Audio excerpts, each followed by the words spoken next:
Hello बेबेराम आज मैं गीता का 18वां अध्याय सुनाऊंगी। पर सुनियो ध्यान कर लाइक शेयर करया करो, सब्सक्राइब करया करो बेबे।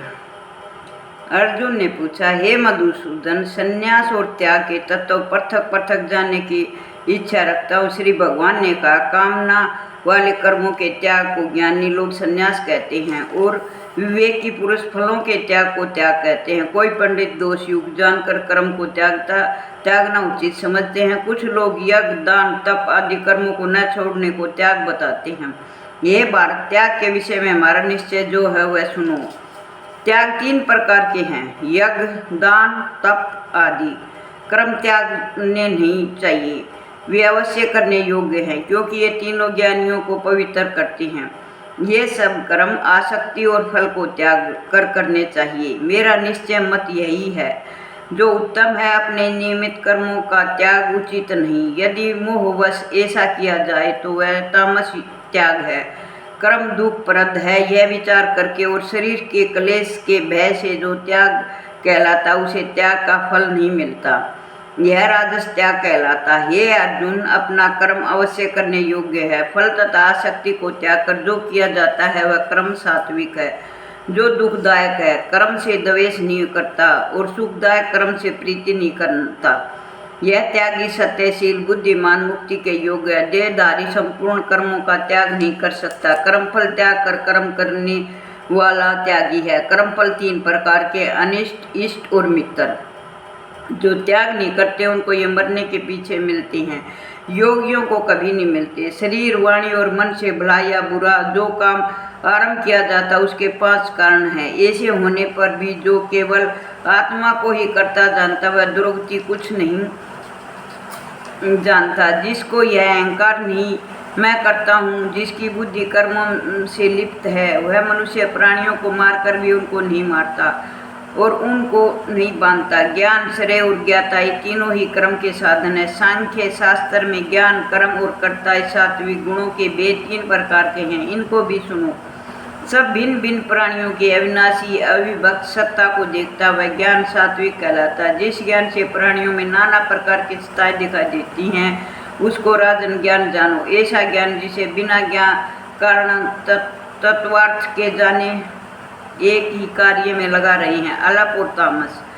फल की इच्छा न करके जो नियत किया जाता वह सात्विक है। जो फल की इच्छा से, अहंकार से, बड़े यत्न से किया जाता वह कर्म राजस है। जो कर्म परिणाम धन का खर्च, दूसरे को पीड़ा और अपना पुरुषार्थ न जानकर मोहवश किया जाता वह तामस कर्म कहलाता है। संग में रहित, अहंकार, धैर्य, उत्साह युक्त, सिद्ध और असिद्ध में समान जो रहता वह सात्विक करता है। रोग मुक्त, फल का इच्छुक, लोभी, हिंसक, अपवित्रता, हर्ष, शोक से युक्त राजस करता कहलाता है। चंचल चित्त वाला, नीच, मूर्ख, दूसरों की बुराई करने वाला, आलसी, विवादी, दृढ़सूत्री और तामस करता कहलाता है। हे धनंजय, गुणों के तरह बुद्धि और धैर्य के भी 3 भेद हैं, उनको विस्तार से कहता हूँ, सुनो। बुद्धि प्रवृत्ति, कर्तव्य, अकर्तव्य, भय और अभय का बंधन, वह मोक्ष को जानता है, वह सात्विक है। ये पारस, जिसे धर्म और अधर्म, कर्तव्य और अकर्तव्य ठीक निश्चय नहीं होता वह राजसी बुद्धि है। ये पारस, जिस अज्ञान से ढकी बुद्धि करके मनुष्य अधर्म को धर्म मानता हो तामसी है। पार्थ, एकराचित होने से इधर उधर न डिगने वाली, जिस गति के द्वारा मन, प्राण, इंद्रियों की क्रिया ठीक से चलती वह सात्विक है। हे पारथ, जो प्रसंग से फल की इच्छा वाला है, जो धर्म, काम, अर्थ को ध्यान करता है, उसकी गति राजसी है। पारथ, जिस गति से मूर्ख जन निंद्रा, भय, शोक, विवाद और मद को नहीं त्यागते वही तामसी वर्ती है। हे भारत, 3 प्रकार के सुखों को सुनो, जिनके अभ्यास से चित्त रमता है, दुख अंत हो जाता है, वही सुख सात्विक है। जो आरंभ में विष के समान और अंत में अमृत के समान होता है, जो सुख आरंभ व अमृत तुल्य और अंत में विष सदस्य विषय और इंद्रियों के सहयोग से होता है, उसे राजस कहते हैं। जो सुख आदि और अंत दोनों में मनुष्य को मोह फंसाता है, जो नींद, आलस, प्रमाद से उत्पन्न होती है, वही तामस है। प्रकृति इन 3 गुणों से अलग है। कोई वस्तु आकाश, पाताल, देवलोक में नहीं है। परम तप, ब्राह्मण, क्षत्रिय, वैश्य, शूद्रों के क्रम स्वाभाविक गुणों में बटे हुए हैं। सम, दम, तप, पवित्रता, समान, नम्रता, ज्ञान, अनुभव और परलोक में श्रद्धा, ये ब्राह्मण के स्वाभाविक सिद्ध कर्म है। बहादुरी, तेजस्विता, धैर्य, चतुराई, युद्ध में स्थिरता, उदारता, प्रभुता ये स्त्रियों के स्वाभाविक कर्म है। खेती, गोरक्षा, व्यापार वैश्यों के स्वाभाविक कर्म है। तीनों वर्णों की सेवा शूद्र के स्वाभाविक कर्म है। जो लोग अपने अपने प्रवृत्तियों के अनुसार कर्म करते हैं उनको सिद्धि प्राप्त होती है। वह सुनो जिसमें सब प्राणी की प्रवृत्ति हुई, जिसने सब जगत का विस्तार किया। इस ईश्वर को अपने कर्मों के द्वारा आराधना करके मनुष्य सिद्ध को पाता है। दूसरे धर्म से अपना धर्म ही श्रेष्ठ है। स्वाभाविक कर्म करने से पाप नहीं लगता। हे कौन्ते, दोष युक्त भी स्वाभाविक धर्म का त्याग न करे। शौर्यता, आसक्ति को छोड़ने वाला, आत्मा के जीतने वाला, इच्छा रहित मनुष्य संन्यास के द्वारा सर्व कर्म निवृत्त पाकर सिद्धि को पाता है। हे अर्जुन, इस प्रकार पुरुष सिद्ध को पाता है। वह फिर किस तरह ब्रह्मा को प्राप्त होता है, जो सो मुझसे सुनो। यही इस ज्ञान की प्राणनिष्ठा है। शुद्ध बुद्धि से मुक्त होकर घरती द्वारा मन को वश में लाकर शब्दादि विषयों को छोड़कर वाग देश से रहित एकांत में रहने वाला, मिताहारी, वाणी और मन को जीतने वाला, नित्य ध्यान युक्त और वैराग्यवान, अहंकार, बल, काम, क्रोध व परिग्रह छोड़कर ममताहीन और शांत मनुष्य ब्रह्मा भाव के योग्य होता है। ब्रह्मा को प्राप्त करता हुआ मनुष्य प्रसन्नचित होकर शोक व अभिलाषा को नहीं करता। जीवन मात्र से समदर्शी होकर मुझ में परम भक्ति पाता है। उस प्रकार ज्ञानी मुझसे निवास करने वाला सदैव सब कर्मों को भी करता हुआ मेरे इस अनुग्रह से अविनाशी सनातन मोक्ष पद को प्राप्त होता। वैसा ही ठीक जानता है। तदनंतर तत्व में मुझको जानकर फिर मुझ में ही प्रवेश करता। सावधानी से अपना मन मुझ में स्थिर कर और सब कर्मों को मुझे ही अर्पण कर बुद्धि योग के आश्रम से निरंतर अपने चित्त को मुझ में लगा दे। मेरे में चित्त लगा कर मेरी कृपा से सब दुर्गम कष्टों से तर जाओगे। यदि अहंकार से मेरी बात सुनोगे तो नष्ट हो जाओगे। यदि अहंकार का आश्रय लेकर युद्ध नहीं करूँगा ऐसा मानते हो तो तुम्हारा निश्चय झूठा है, क्योंकि स्वभाव से तुम युद्ध में लगावेगा। हे कौन्ते, जिस कर्म को अब तुम मोह से करना नहीं चाहता वही अपने स्वाभाविक कर्म में बनता हुआ बेबस होकर रहेगा। हे अर्जुन, प्राणियों के हृदय में स्थिर ईश्वर उनको माया इस प्रकार भरमा रहा है मानो सब यंत्र में चढ़े। ये भारत सब भावों में उसी की कृपा से परम शांति मुक्ति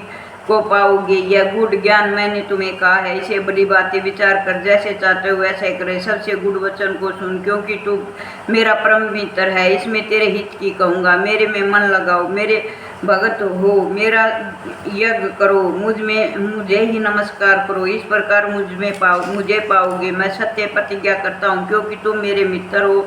सब धर्मों को छोड़कर केवल मेरी शरण में आओ, मैं तुम्हें सब पापों से छुड़ा दूंगा। सोच न करो मेरा रहस्य ऐसे पुरुष से जो मेरा तप न करता हो, मेरा भक्त न हो, सेवक न हो, मेरा निंदक हो, कभी न करना चाहिए। जो इस परम गुप्त ज्ञान को मेरे भक्तों में प्रकट करेगा वह मेरी परम भक्ति को पाकर अंत में निश्चय ही मुझ में लीन हो जाएगा। इससे अधिक मेरे लिए प्यारा काम करने वाला मनुष्य में दूसरा कोई नहीं होगा। इससे बढ़कर मुझे कोई प्यारा भी होगा। हमारे इस धर्म संवाद को जो पढ़ेगा मैं समझूंगा उसे ज्ञान यज्ञ से मेरी पूजा की। जो श्रद्धावान पुरुष दोष ढूंढे बिना इसको सुनेगा वह भी मुक्त होकर पुण्यात्माओं को मिलने वाले शुभ लोकों को प्राप्त होगा। हे पार्थ, तुमने एकाग्रचित्त से इस मेरे कहे हुए उपदेश को सुना या नहीं? अर्जुन, तुम्हारे अज्ञान से उत्पन्न हुआ मोह नष्ट हो गया या नहीं? अर्जुन ने कहा, हे भगवान, आपकी कृपा से मेरा मोह नष्ट हो गया, मेरी समृद्धि प्राप्त होगी। निसंदेह आपकी आज्ञा में मैं स्थित हूँ। जैसा आपने कहा वैसा ही करूँगा। संजय कहते हैं, धृतराष्ट्र, मैंने व्यास जी की कृपा से साक्षात योगेश्वर की श्री कृष्ण जी के मुख से इस परम संवाद को सुना है। हे राजन, श्री कृष्ण और अर्जुन के अद्भुत पुण्य कारक संवाद को श्रवण करके मैं बारंबार प्रसन्न हो रहा हूँ। श्री कृष्ण भगवान के इस अद्भुत रूप को श्रवण करके मुझे बड़ा विस्मय होता है। हे राजन, मेरी ऐसी धारणा है कि जहाँ योगेश्वर श्री कृष्ण ही है, जहाँ पार्थ धनुधारी है, वही राजलक्ष्मी, विजय, ऐश्वर्य और अटल नीति है। ये थे 18 अध्याय। इन सुनंत मोक्ष की प्राप्ति हो से और धन लक्ष्मी का हो। श्री नारायण जी बोले, हे लक्ष्मी, 18वें अध्याय का महामंत्र सुनो। एक समय सुमेरु पर्वत पर देवलोक में इंद्र अपनी सभा लगाए बैठा था। उर्वशी नृत्य कर रही थी, बड़ी प्रसन्नता में बैठे थे। इतने में एक चतुर्भुज रूप जीव का पार्षद ले आए और इंद्र सब देवताओं के सामने कहा, तू उठ, इसको बैठने दे। यह सुनकर इंद्र सहन नहीं कर सका और तेजस्वी को आसन पर बैठा दिया। इंद्र ने अपने गुरु बृहस्पति जी से पूछा, गुरु जी आप त्रिकालदर्शी हो, देखो इसने कौन सा पुण्य किया जिस पर यह इंद्रासन का अधिकारी हो गया। मेरे जाने में इसने तीर्थ व्रत यज्ञ दान कोई नहीं किया। यही सब बात बृहस्पति जी ने भगवान से कही। तब प्रभु ने बृहस्पति जी से कहा, इसके मन में भोगों की वासना थी, परंतु यह गीता के 18वें अध्याय का नित्य पाठ किया करता था। उससे जब उसने देह छोड़ी तब मैंने आज्ञा करी कि हे पार्षदों, तुम इसको पहले ले जाकर इंद्रलोक के सुख भोगा दो। जब इसका मनोरथ पूरा हो जाए तब मेरी मुक्ति को पहुंचा दो। सो तुम जाकर भोगों की सामग्री इकट्ठी कर दो। तब इंद्र और सब देवता आए और आकर इंद्र ने सब भोगों की वस्तु एकत्रित कर दी और वहाँ इंद्रलोकों के सुखों को भोगा। कई काल इंद्रपुरी के सुख भोग कर फिर श्री भगवान की कृपा से मुक्ति पाकर बैंकुट का अधिकारी हुआ। श्री नारायण जी ने कहा, हे लक्ष्मी, जो 18वें अध्याय का पाठ करता है, सुनता है, उसे गंगा, गीता, गायत्री कलयुग में सब तीनों की मुक्ति की दाता हैं। जय ओम भगवते वासुदेवाय नमः, ओम भगवते वासुदेवाय नमः, ओम भगवते वासुदेवाय।